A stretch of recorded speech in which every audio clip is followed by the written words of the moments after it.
Zony efa hita teo amin'ny ora famantarana amin'ny valora katroka eto amin'ny trano fitenenanay tonga indray teo amin'ny fotoana ny fampalalam-baovao ny fahitalavitry ny matv manasa antsika rehetra any atokantrano ampanajana izay eto amin'ny sampana fampalalam-baovao hanaraka izany fampalalam-baovao izany hatramin'ny farany ny Kilarios Nancy no eto amin'ny lafiny fanolorana avy hatrany kosa dia eo amin'ny lafiny politika no isantarantsika ny fampalalam-baovao amin'izao aliny sabotsy izao.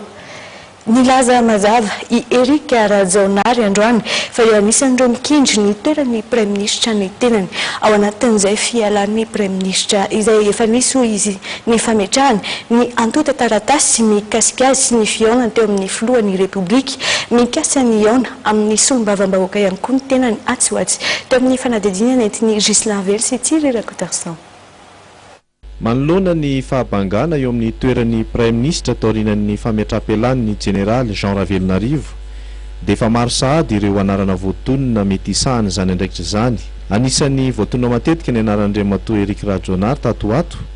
nanambara moa ty farany androany fa dia nametraka ny antota taratasy mikasika azy mba hitazona io toerana io izy. Efa nisy ny fihaonana teo aminy sy ny filohan'ny Repoblika efa nanomana fihaonana amin'ny solombavam-bahoaka koa izy amin'izao fotoana izao raha araka ny nambarany hatrany mba hiresahany amin'ireo maro anisa.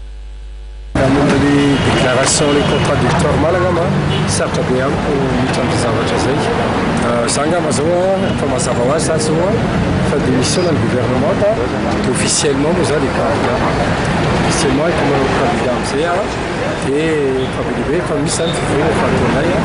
fanalefanay dossier ny avolohany amin'ny Assemblée nationale dia ato azy zao dia mbola liona amin'ny solombavam-bahoaka président du parlementaire hoe inona ny programme politique napetraka inona fiaraha-miasa napetraka amin'ny solombavam-bahoaka. Ny antoko na ny vondrona antoko manana ny maro anisa iny anivona teny miera moa no manolotra ny anaran'ny Praiministra araka ny lalam-panorenana.